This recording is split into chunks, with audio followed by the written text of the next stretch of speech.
Arturo Valdepeña, el millonario que lo poseía todo salvo la paz, y Hugo, el niño que no poseía nada salvo un hambre que dolía, estaban destinados a encontrarse.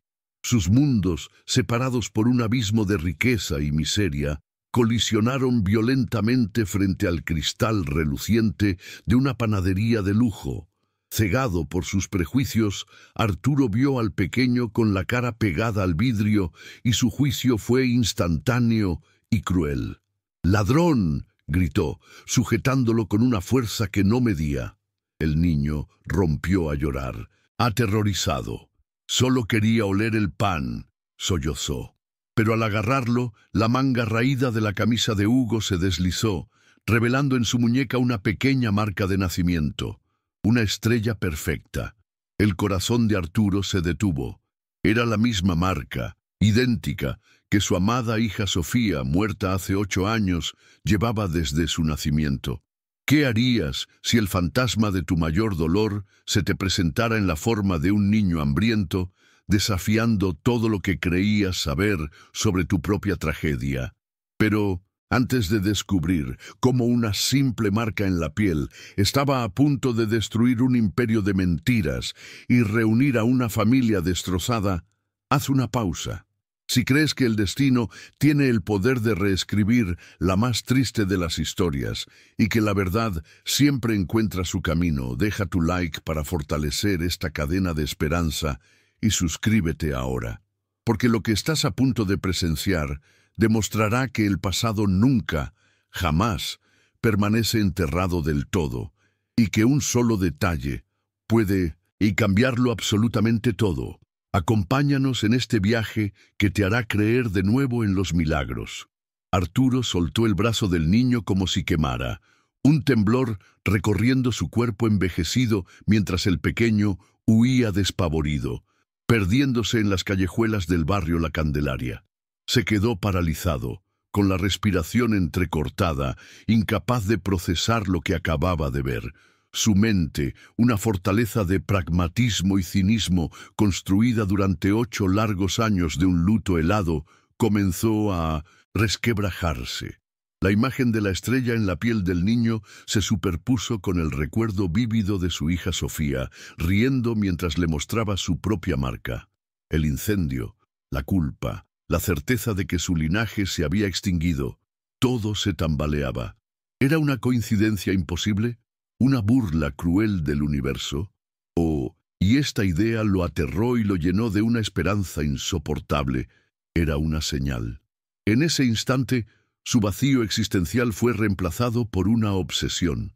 Debía encontrar a ese niño y descubrir la verdad, sin importar el precio. La obsesión se apoderó de Arturo Valdepeña con la ferocidad de un depredador. Movilizó a sus contactos más discretos, hombres acostumbrados a encontrar lo inencontrable, y en menos de 24 horas tenía una dirección. Su auto de lujo, un vehículo que jamás había pisado calles sin pavimentar, parecía una bestia fuera de lugar en el corazón polvoriento de La Candelaria. Se detuvo frente a una humilde vivienda de fachada descascarada, sintiendo el corazón martilleándole en el pecho, no con la autoridad de un magnate, sino con la vulnerabilidad de un hombre que persigue a un fantasma. Tocó la puerta de madera gastada y cuando ésta se abrió, vio al pequeño Hugo, cuyos ojos se abrieron de par en par por el terror, y detrás de él a una anciana de rostro surcado por la preocupación y la enfermedad. Con la excusa de enmendar su arrebato en la panadería, Arturo extendió bolsas llenas de comida, medicinas y pan caliente, cuyo aroma llenó la pequeña y austera habitación. Remedios. La anciana que se presentó como la abuela de Hugo lo observaba con ojos cansados y una desconfianza palpable, aunque la necesidad la obligaba a aceptar la ayuda. Hugo, mientras tanto, se escondía tras las faldas de la anciana, asomando apenas la cabeza para mirar a ese hombre que le había causado tanto miedo. Fue entonces cuando Arturo lo vio con claridad. Los mismos ojos verde esmeralda de Sofía, un rasgo tan único y penetrante que le robó el aliento. ese instante, supo que no podía marcharse, que aquella coincidencia era un hilo del destino que debía seguir hasta el final. La noticia de las repentinas incursiones caritativas de su tío en el barrio más pobre de la ciudad no tardó en llegar a los oídos de Esteban Montero. En su impecable oficina, con vistas panorámicas al distrito financiero, desestimó el informe al principio como un capricho de un viejo ablandado por la edad. Sin embargo, Esteban no era un hombre que creyera en las coincidencias. La insistencia de Arturo con ese niño en particular encendió una alarma en su mente calculadora. ¿Por qué ese niño? ¿Por qué ahora?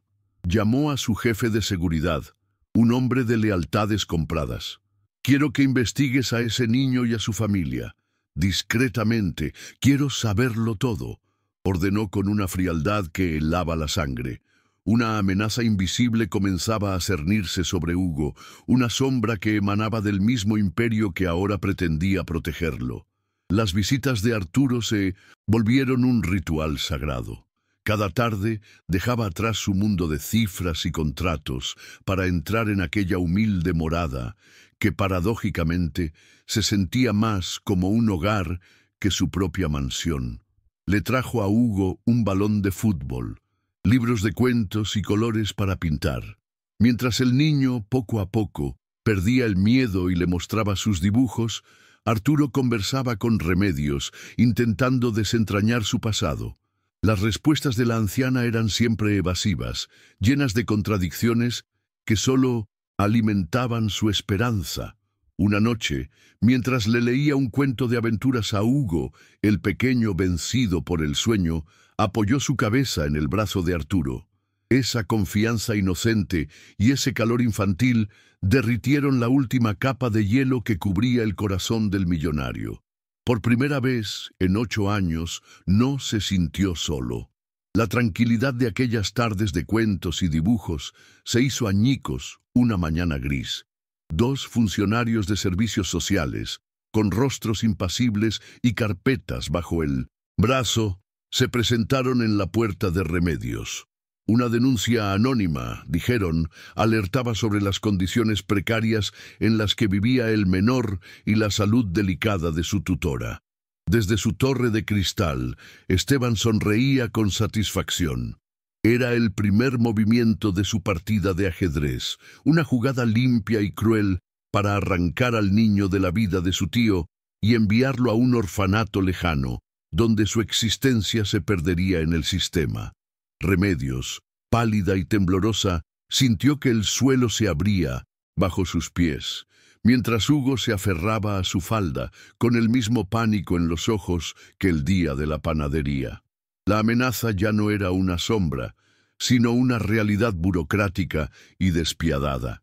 Justo cuando los funcionarios hablaban de una evaluación de traslado temporal, el coche de Arturo se detuvo bruscamente frente a la casa. Al ver la escena, una furia helada, la misma que lo convertía en un titán en las salas de juntas, se apoderó de él. Entró en la pequeña habitación, su presencia imponente, llenando cada rincón. ¿Bajo qué autoridad pretenden llevarse a este niño?, preguntó con una voz tan baja y cortante que los funcionarios retrocedieron instintivamente. Arturo no necesitó más pruebas. Sabía, con una certeza visceral, que la mano de Esteban estaba detrás de aquella crueldad. Era un ataque directo, una advertencia. En ese momento, Hugo dejó de ser una esperanza lejana y se convirtió en su responsabilidad más sagrada. Era su nieto, y movería cielo y tierra para protegerlo de la víbora que había criado en su propio seno. Esa misma noche, después de que Arturo usara su influencia para disolver la amenaza de los servicios sociales, una Remedios consumida por el miedo y la culpa, tomó una decisión. El ataque de Esteban le había demostrado que el secreto ya no era un escudo, sino una sentencia de muerte para el niño. Con manos temblorosas, sacó de un viejo baúl una pequeña manta de lana, descolorida por el tiempo, pero increíblemente suave. Se la entregó a Arturo, cuyos ojos se abrieron como platos al ver el discreto bordado en una esquina, un pequeño oso sosteniendo una estrella. Era un diseño único, uno que él mismo había visto a Sofía tejer con ilusión semanas antes del incendio. Ella la hizo para él, susurró Remedios con la voz rota, para su Arturo.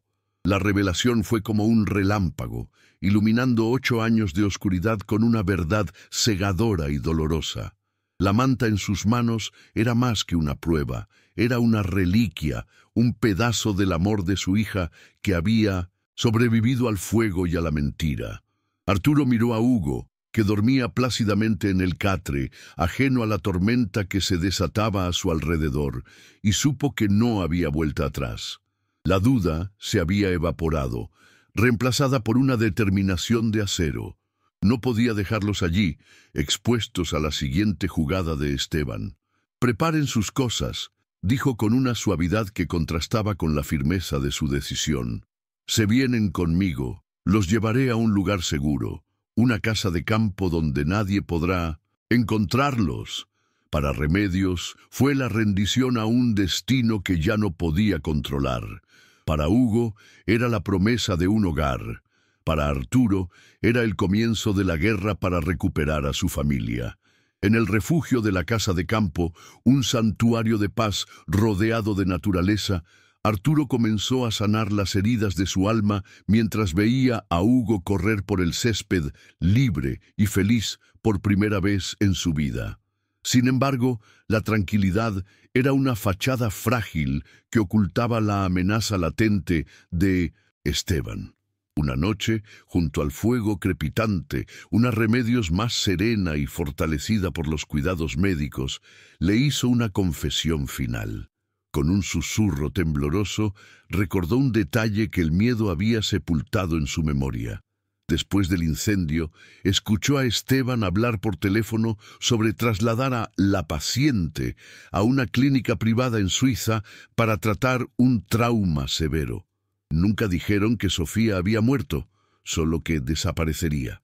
La revelación de Remedios fue la pieza que faltaba, el detonante que transformó la esperanza de Arturo en una certeza febril.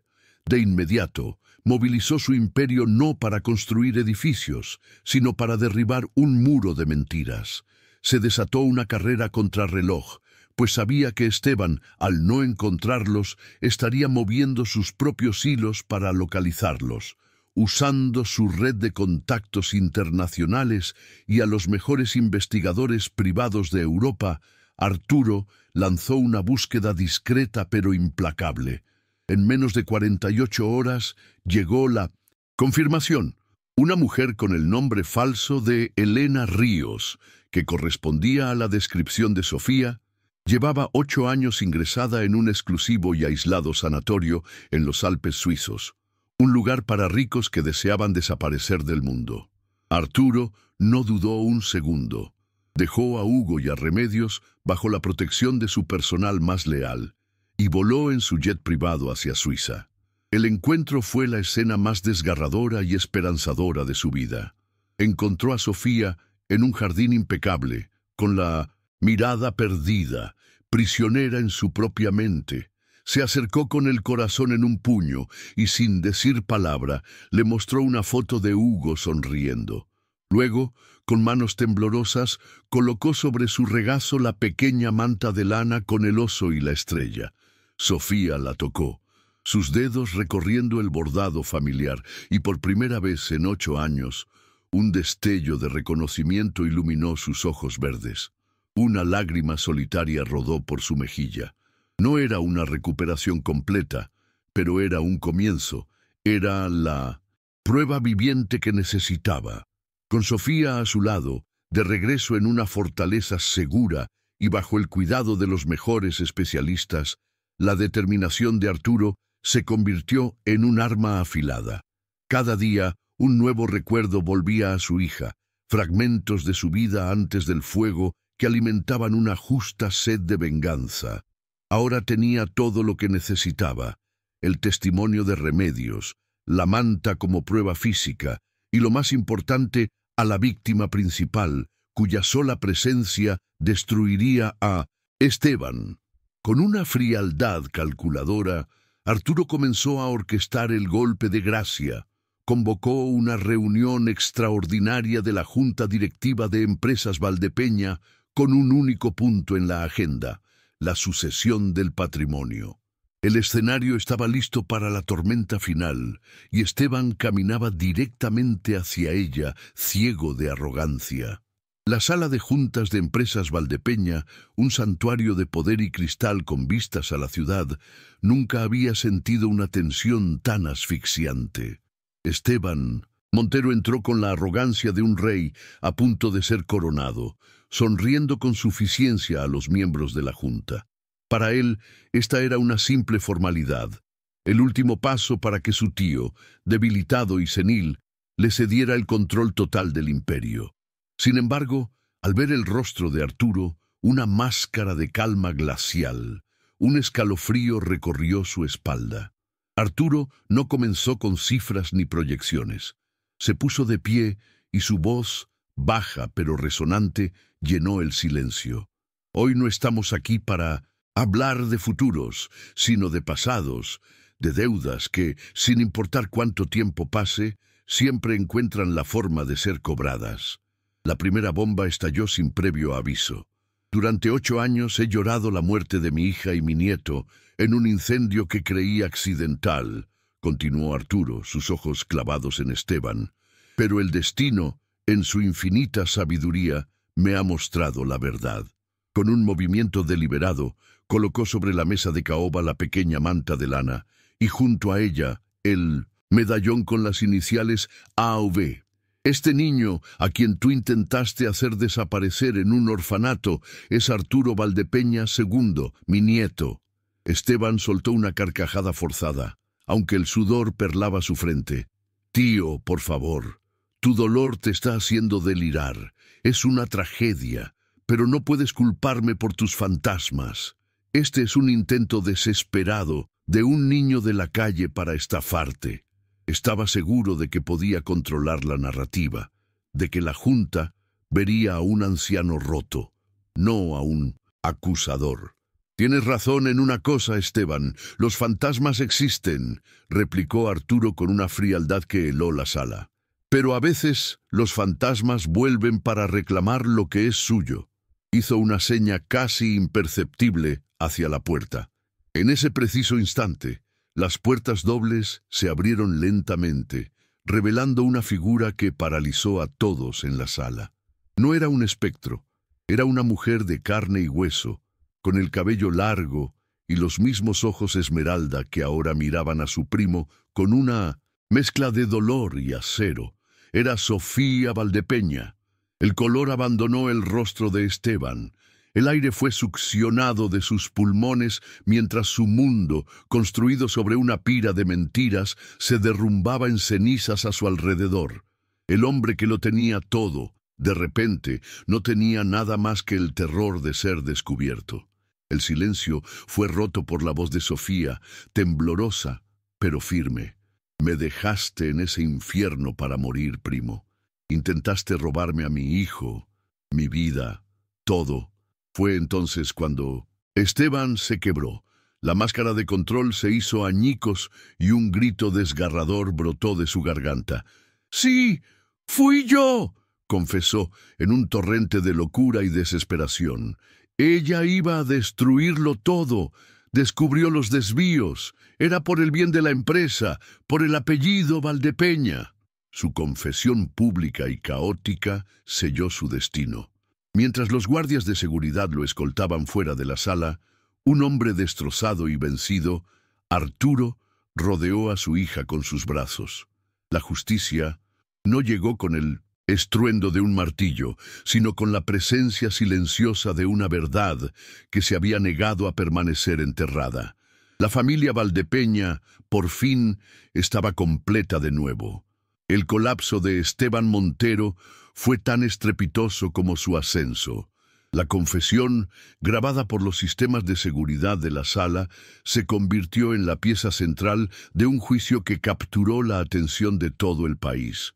Fue despojado no solo de su cargo y su fortuna, sino también de su apellido.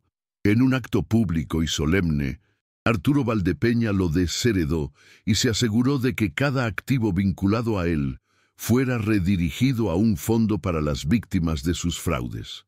Mientras Esteban era condenado a una vida tras las rejas, pagando por su codicia en la soledad de una celda, la familia Valdepeña se aferraba la una a la otra en la misma sala donde se había revelado la verdad, unida no por el poder, sino por las cicatrices compartidas y un amor que había demostrado ser indestructible.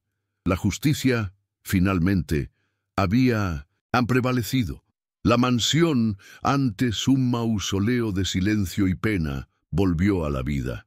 Las risas de Hugo, a quien ahora todos llamaban por su verdadero nombre, Arturo II, resonaban en los pasillos que alguna vez solo escucharon los pasos solitarios de su abuelo.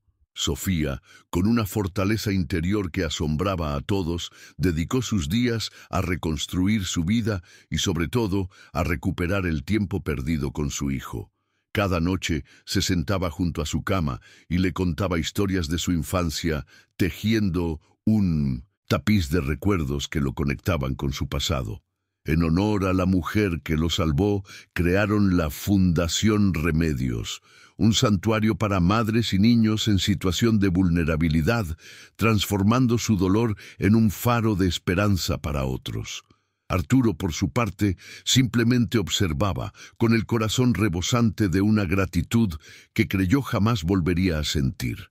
5 años después, el sol brillaba sobre los jardines de la reconstruida casa de campo, el mismo lugar que una vez fue escenario de la tragedia, ahora transformado en un símbolo de renacimiento. Sofía, radiante en un vestido blanco, caminaba hacia el altar del brazo de su padre y de un Arturo II ya adolescente, un joven noble y de buen corazón. Se casaba con un hombre bueno que la amaba por su fuerza y no por su apellido. La celebración no era un evento de la alta sociedad, sino una fiesta íntima y llena de alegría, donde los únicos invitados eran aquellos que habían formado parte de su sanación.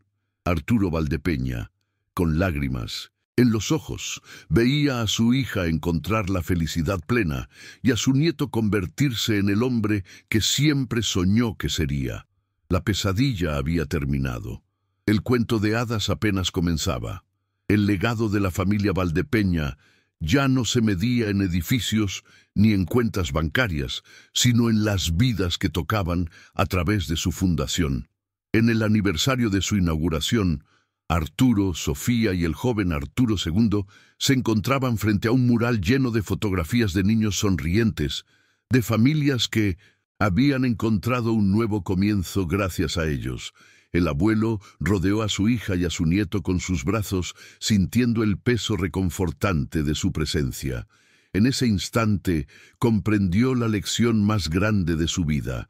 La verdadera fortuna no era el imperio que había construido, sino el amor que creyó haber perdido para siempre y que el destino, en un giro milagroso, le había devuelto en la mirada de un niño hambriento con una estrella en la muñeca.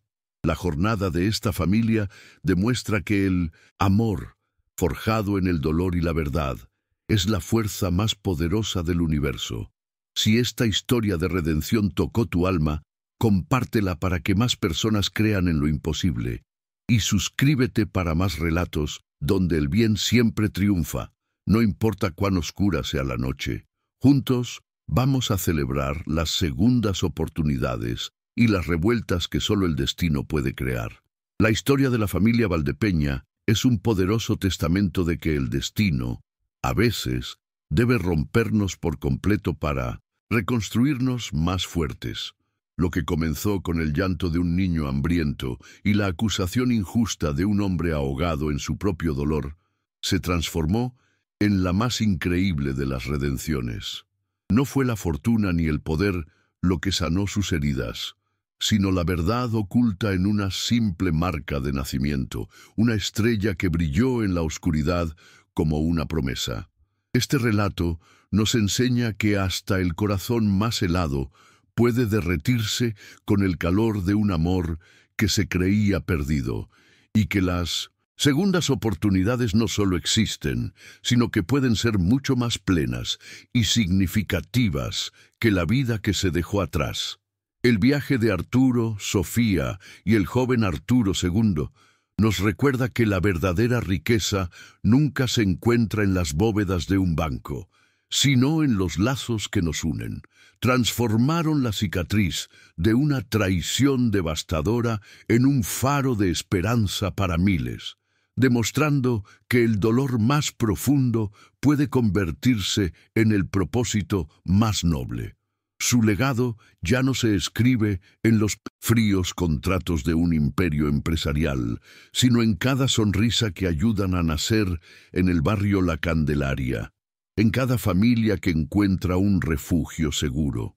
Ellos son la prueba viviente de que el amor verdadero no solo sobrevive a la tragedia, sino que renace de sus cenizas, más puro, más fuerte y capaz de cambiar el mundo, un corazón a la vez.